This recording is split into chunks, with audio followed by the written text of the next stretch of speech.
Hi everyone, this is Connie with Flourish, here to give you step 8 of the 12-step process for beginners to paint furniture. The 8th step is to protect your paint. I'm going to walk you through the various different options that I use in my workshop to protect paint and explain why you would use it, what it looks like, and for what color paints. So the first one is Fusion Mineral Paint. You can use this, Fusion Mineral Paints product called Beeswax. You can use this on pretty much any color paint. It's literally wax. All you have to do is dab a little bit of your brush into the product and just apply it. It's very easy to use, and you don't have to be precise with it. Just make sure that you're covering the entire piece and then let it dry. It is an easy product. You're probably going to want to apply after about a year or so, but as you can tell, it's super easy to apply.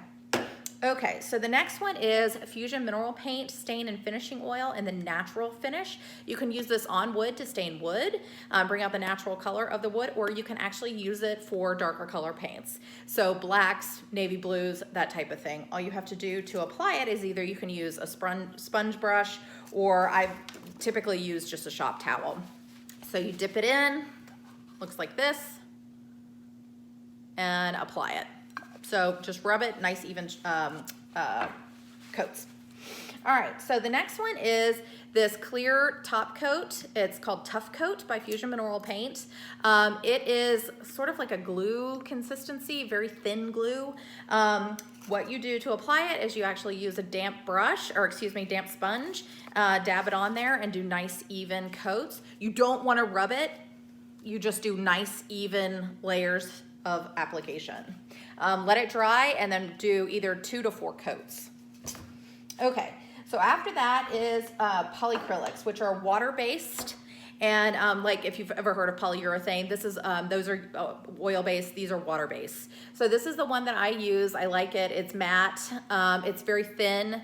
It requires probably about 3 to 4 applications. What you do is it of course looks cloudy, but it will dry clear. You dip your paint in and draw nice even brush strokes. Don't overpaint it, and that'll provide you with nice coverage that dries clear. Then you have this other one. It's like this one, except thicker, and only apparently requires 1 coat. So, because it's 3 coat coverage. So it's very similar in that regard, so it's water-based.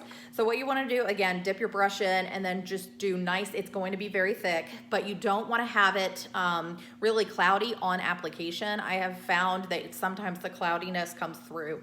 So you want to make sure that it actually is nice thin layers.